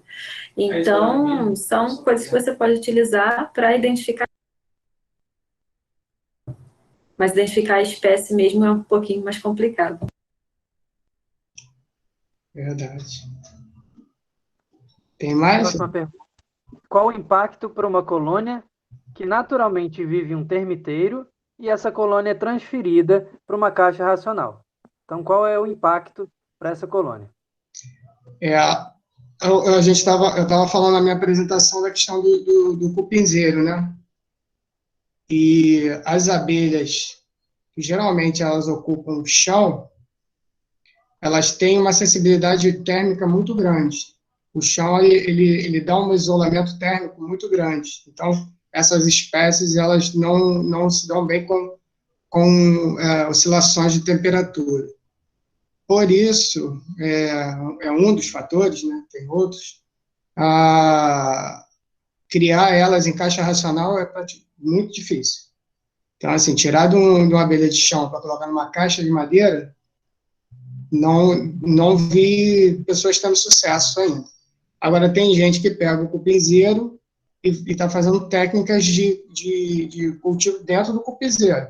Então, ele colhe o cupinzeiro na natureza, faz um oco no cupinzeiro, prepara ali uma tampa para ele poder abrir e fechar, para ele conseguir domesticar essas abelhas. Agora, a abelha de chão realmente é um desafio. Agora, tem algumas que elas se consorciam. Então, a parte do cupinzeiro, às vezes, fica abandonado e elas ocupam. É oportunidade. Se tiver um espaço ali, ela vai ocupar. O impacto seria na manipulação. O que a gente fala é manipulação racional. Depois a gente vai dar um curso. Como você passar para a caixa, você tem os módulos. E por que é construído em módulo? O menos impacto, menos estresse que você der para essa abelha. As iscas em bambus, elas são interessantes que as pessoas fazem de maneira que o bambu está aberto ao meio, e aí você só prende ele com arame. Se você quiser passar por uma caixa, você só tira o arame, abre o bambu, e aí você consegue passar para a sua caixa racional. As iscas feitas com garrafa PET, você tem que cortar, porque você não sabe muito bem onde está o ninho, onde ela colocou os potinhos de pólen. No cupinzeiro, como que você vai fazer isso? Como que você vai saber onde está o ninho, onde estão os potes? Você vai ter que desfazer o cupinzeiro, e cupinzeiro é duro pra caramba. Então, você vai começar quebrando os discos de cria, né? Onde ela coloca os ovinhos. Quando a gente fala em disco de cria nessa live, é isso. São os ovinhos. Isso aqui é muito frágil, é de cera. Qualquer movimentozinho, você pode esmagar isso daqui. E uma vez que a abelha está sofrendo grande estresse, ela está sendo atacada por alguém. Ela não vai saber que você vai transferir ela. Então, é um estresse muito grande você desfazer aquele cupinzeiro e tentar passar para outro local. Em barranco, ainda é um pouquinho menos difícil do que cupinzeiro, porque a jataí ela faz em barranco, né, de barro, né? Barranco de barro é ótimo. Então, você vai tirando ali, você vai fazendo um trabalho de escavação até você chegar ali e você tira todo aquele... Às vezes sai intacto toda a colmeia. Mas o cupinzeiro eu nunca vi, não tenho experiência em tirar de cupinzeiro. Mas como o André falou, tem muita gente que pega todo aquele cupinzeiro e leva. Está no próprio terreno, está no próprio sítio, e faz daquilo dali matriz. O interessante de você ter achar um cupinzeiro com uma abelha é que ela vai te servir de matriz. Você coloca a isca por ali e ela é uma matriz muito forte para você. As suas filhinhas é que você vai passar para as suas iscas e futuramente para as suas caixas. Deixa lá no muro, deixa lá no cupinzeiro, deixa lá na arvorezinha que ela vai servir para você de matriz. Felipe? Sim. Eu acho que tem duas perguntas aí que são quase parecidas, né? Que eu estava vendo agora que surgiu uma, mas você pode ficar à vontade para responder essas duas. Agora, surgiu um interesse a partir da oficina de iscas, do Marcos, perguntando assim, ainda tem vaga no projeto esse semestre dos meliponários urbanos? Então, e a próxima do Geoprópolis já foram respondidas, mas fiquem à vontade aí. O própolis e Geoprópolis, né? E a vaga é com o Léo. Entre em contato depois com o e-mail, fala com a gente lá no e-mail que a gente troca uma ideia, vê a possibilidade, porque é no Rio Grande do Sul.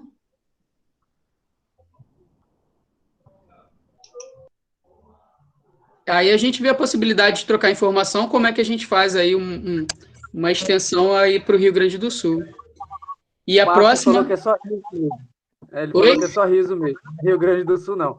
A próxima tá. vai perguntar sobre as espécies, se vocês têm sugestões de plantas de pequeno porte. Vocês falaram da aroeira, né? Enfim, que florescem no inverno da região dos lagos aqui do Rio. Então, uma sugestão. A gente tem uma espécie que é muito cultivada e ela é visitada o ano todo. É a coroa de Cristo. É uma espécie exótica até de planta, não é nossa, mas assim, ela vai visitar essa planta o ano inteiro, né? Então, pode fazer uma cerca viva. Fazer cerca viva auxilia muito no pasto das abelhinhas sem ferrão.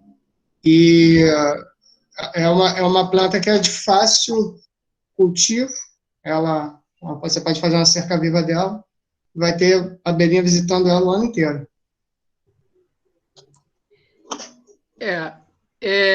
O ano inteiro, no inverno, no outono, fora da primavera, você tem a aroeira pimenta rosa, que aí você também vai ter ela, enquanto as outras, ela não tiver pasto, né, que seria na primavera, você tem a fora de época, no caso, na época da aroeira pimenta rosa. E é muito interessante você ter plantas que floresçam na primavera, né, e plantas que floresçam no outono e inverno, porque aí ela sempre vai ter alimento.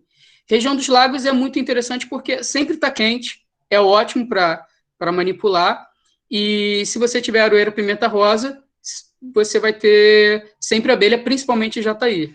Jataí gosta muito de aroeira pimenta rosa. E a aroeira é uma espécie que está ameaçada também, né? Então, se você puder plantar, melhor ainda. Sim. Acho que alguém perguntou se o própolis, Léo, acho que alguém pode responder, o própolis de abelha apis pode ser usado na isca, e o que é geoprópolis? Acho que pode juntar essas duas respostas aí. Tá, e o André, eu posso... Então, você pode usar, na verdade, elas enxameiam em muro. O muro não tem própolis nenhum, não tem cheirinho nenhum. Então, você só está forçando mais. Se você coloca da espécie que você quer capturar, as suas chances aumentam muito mais a captura. Você tem muito mais êxito. A gente já fez uma isca para capturar jataí e quem ocupou ela foi uma mirim. A gente já fez para manda-saia e quem ocupou foi uma abelha mandaguari amarela. Isso não garante que você vai capturar a mesma espécie. Isso só está aumentando a sua possibilidade de você capturar a sua espécie que você quer, a sua espécie em questão. Você pode, sim, colocar abelha própolis comprado na farmácia. Só que também tem o risco de você estar chamando abelha com ferrão, abelha apis. Então, elas vão estar por aí. Então, o ideal é que você utilize o própolis ou o geoprópolis, o atrativo, né? Esse atrativo aqui você vai usar da abelha que você está querendo buscar. Esse é o ideal. Mas a gente já fez garrafa que não tinha nada. E aí também ela ocupou aquele local. Então, é aquela coisa de erro e tentativa. Mas o que vai ter uma possibilidade maior é isso, é você usar a loção ou atrativo da espécie que você quer. Sim, Léo. E sobre a loção, tem uma pergunta aqui, da Mariana. No caso de eu não conhecer nenhum produtor de mel de abelhas nativas, eu devo pegar o ninho para pegar esse própolis e macerar e pôr no álcool? Então, se for uma espécie muito mansa, como a jataí, que tem em qualquer lugar, se você tem um olho mais clínico aí, passar na sua rua, você pode encontrar um bico de jataí. Ao redor do bico, você tem uma graxa, uma resina mais escura. E você pode tirar dali e fazer uma loçãozinha para você. Essa é uma possibilidade. Mas não destruir o ninho, não tentar pegar do ninho, dentro do ninho, para ter essa loção. O que você pode fazer, que está iniciando, é tentar ver um meliponicultor na sua região e aí tentar com ele que ele te ceda uma pedrinha dessa de geoprópolis, ou o atrativo mesmo. Ou comprar, né, o atrativo. E é um preço muito simbólico. Né? A gente cobra só porque, senão as pessoas vão pedir muito, a gente vai vai dando, mas são preços simbólicos, nem cobre ainda, não é um mercado ainda forte para isso. Tá bom? Eu queria só complementar um pouco o que o Léo falou, em relação a acabar capturando a abelha com ferrão, para vocês não se preocuparem tanto assim, porque a abelha sem ferrão, ela tem um enxame muito grande, ela precisa de um espaço imenso. Então, mesmo que você utilize um atrativo da farmácia, a primeira coisa importante, você vai comprar própolis na farmácia, não compra própolis com gengibre, própolis com alho, com guaco, essas coisas. Compra própolis puro e o própolis que é diluído em água. Então, se for lá perguntar para água não, desculpa, álcool. Procura lá, olha na embalagem se esse própolis ele é diluído em álcool. E as abelhas com ferrão, caso a sua intenção seja capturar a abelha com ferrão, você coloca uma garrafa ou uma caixa de mais de 5 litros, que aí realmente você vai ter uma chance de capturar uma abelha com ferrão. Mas essa aí eu acho que o pessoal está correndo, tá? Tem pergunta pra caramba, Léo. A gente vai até que horas? Pode encerrar e tem mais alguma para a gente responder, porque aí a gente pode jogar. Pergunta aqui, pergunta. Bom, aqui no Rio de Janeiro, ainda dá para capturar nessa época do outono e inverno? É a pergunta do Marcos. Marcos, pergunta maravilhosa. Lá na apresentação, até esqueci de falar sobre isso. A gente estava com tempo aqui, corrido. As pessoas falam muito que você captura na primavera. Só posso interromper rapidinho? Pode. O Fernando falou que tem uma pergunta. Eu avisei para ele escrever no chat, ok? Tá, ok. Então, as pessoas vocês sempre ouvem falar que é no inverno, na primavera ou no verão, aumenta a chance de captura.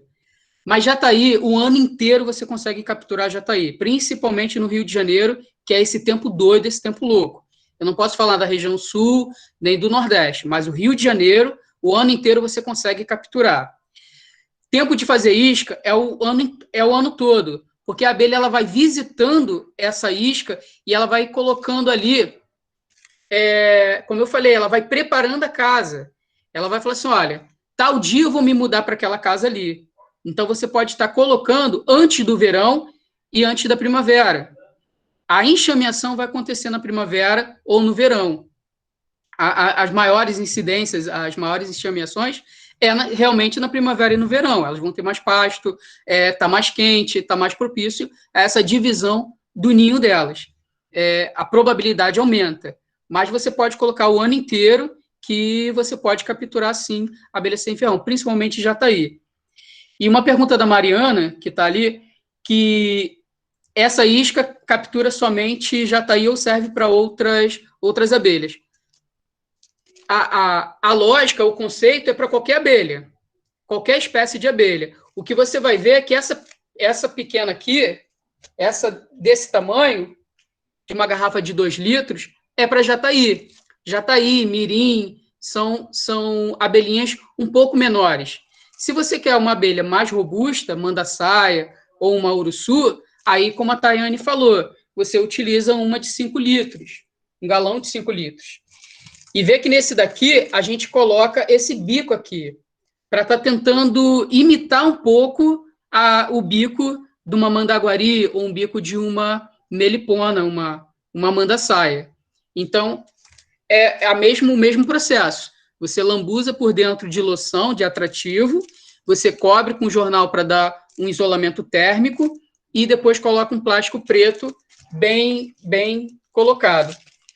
Uma outra dica é que não pode, o plástico ele tem que estar muito justo, como aqui no jornal. Ó. O jornal tem que estar muito justo. Você não pode ter espaçozinhos abertos para a entrada de formiga, aranha. Então, você tem que evitar isso. Tem que colocar aqui uma fita, abusem da fita adesiva, para deixar bem justo. Senão, a aranha vai fazer a casinha dela ali e vai toda hora no bico ficar comendo as suas abelhas. Isso vai diminuir a população e você pode perder essas abelhas. Eu acho que foi, né? A Thay respondeu algumas perguntas aqui no chat. E até facilitou também.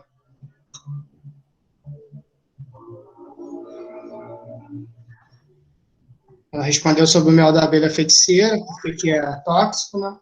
Alucinógeno, aliás. A origem a gente ainda não sabe. Eu nunca tive com feiticeira e nem tive essa oportunidade, mas algumas abelhas, no Chile, eu acho que tem um índice de abelhas, provavelmente do que ela está coletando. Né? A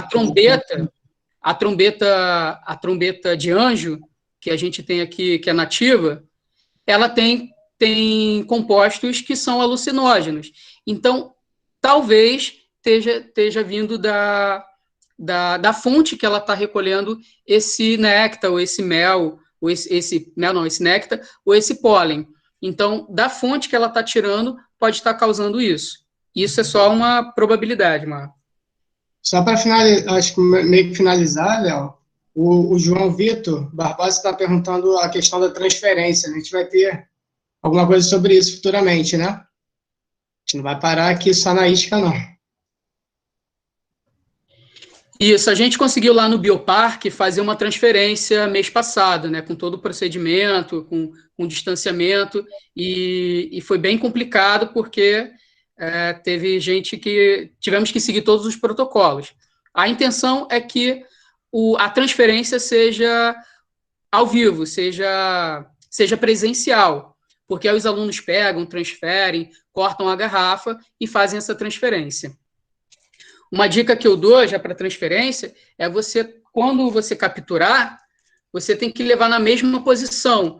Você não pode dobrar a isca. Se você colocou a isca nessa posição, você vai levar isso daqui até onde você quer, nessa posição aqui. Se você fizer isso daqui, todo o mel vai lambuzar aqui dentro. E os ovinhos daqui dos discos de cria, eles vão se afogar também. Você tem aqui alimento, se você põe de cabeça para baixo, você afogou as larvazinhas que estão aqui dentro. Então, o posicionamento da sua isca, ele vai definir o transporte que você vai ter com essa isca. Você vai ter que levar ela. Eu consegui ir na região dos lagos, no Rio de Janeiro, numa cidade. Vou levar para a capital, você vai levar ela assim. Você vai ter que ficar lá levando ela dessa forma até chegar o local de destino. Então, sempre tem que ter muito cuidado quando você vai prender essa sua isca. Ela tem que estar muito firme, você não pode que o vento fique balançando. Imagina você estar dentro da sua casa e aquilo está balançando. Tem que estar muito fixo. Elas escolhem troncos que são troncos oco, porém fixos. Não pode estar tendo essa trepidação aí.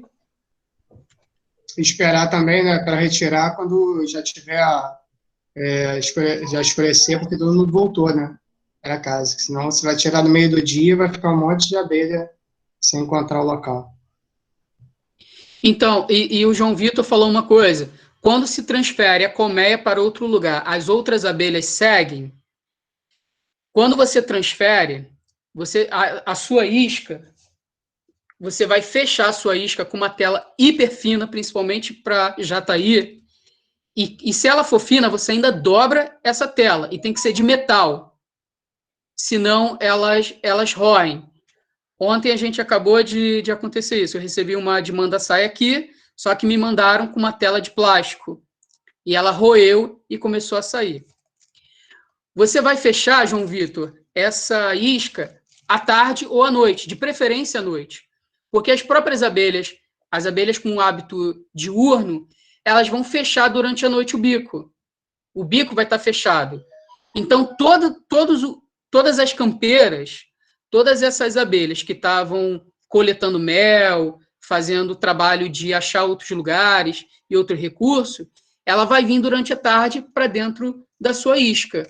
Então, você vai fechar essa sua isca durante a tarde ou à noite, que aí você vai conseguir o maior número de abelhas aqui dentro. Provavelmente, todas as abelhas vão estar ali dentro.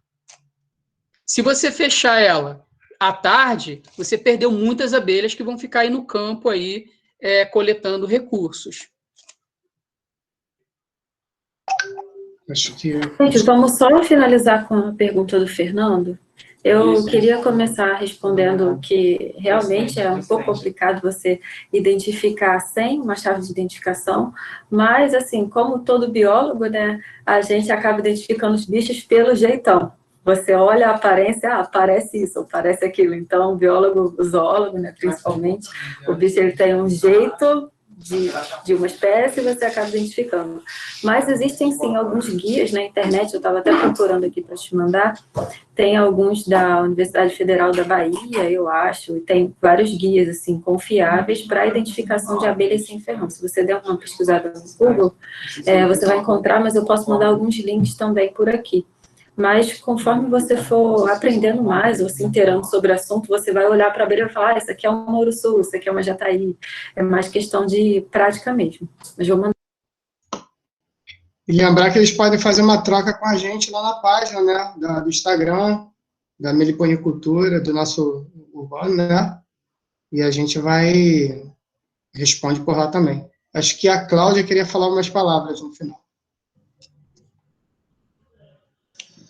Então, pessoal, eu só gostaria de agradecer muito, né, ao projeto do Meliponários Urbanos, da UFRJ, do PPN, né, ao professor Fernando, ao Leonardo, que está tocando esse projeto, assim, maravilhoso, né, a todos que participam, todos vocês, né, estudantes de graduandos, de doutorado, lá da UFRJ. Queria agradecer também aos alunos bolsistas do Projeto Saber, né, a Tatiane e o Felipe, que fez a mediação, e a todos aqui, todos os participantes, todos e todas, e colocar que é muito, assim, satisfatório perceber o interesse e perceber que esse conhecimento está, de alguma forma, sendo disseminado. Aqui foi através do Saber, que eu espero que essa parceria se mantenha, né?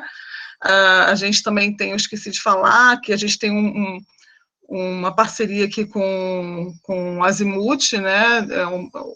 O Instituto Azimuth de Agroecologia e Educação Popular aqui também de Saquarema, uma parceria com o Saber, com a IFRJ, e a ideia também é conseguir fazer isso presencialmente, né?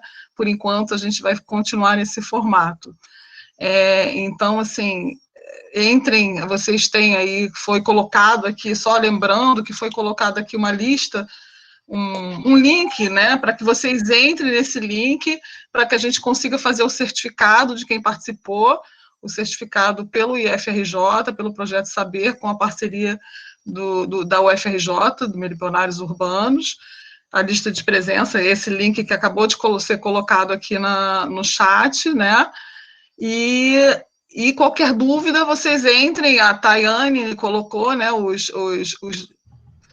links, né, de onde vocês possam, né, encontrar no Instagram, no Facebook, no nosso caso do Saber, temos só o Instagram, para dirimir qualquer outras dúvidas que vocês tenham, né, e que vocês possam continuar nas próximas oficinas, que com certeza nós vamos fazer. Então, muito obrigada. Isso é saúde coletiva, é pensar realmente nas futuras gerações, é pensar no que estamos fazendo agora, é pensar nesse impacto e nessa distribuição aí desigual também que ocorre nas populações. Me marcou muito o que você falou, Leonardo, sobre a questão dos indígenas, né? Desse resgate, novamente, dessa perda desse conhecimento, desses saberes tradicionais, e ter que ser feito, né, esse resgate através de outros grupos. É interessante que a gente reflita sobre isso. Então, muito obrigada a todos. Acho que a gente pode abrir geral até os microfones e dar um tchau aqui para todo mundo. Eu vou encerrar, lembrando mais uma vez, só fechando aqui, que essa apresentação foi gravada, né, e se todos permitirem, ninguém tiver objeção, ela vai ser colocada no YouTube, no canal do IFRJ, chamado Acontece no CREAL. Para justamente o objetivo de disseminar cada vez mais esse tipo de conhecimento tão importante, né? Então, eu vou encerrar agora a gravação.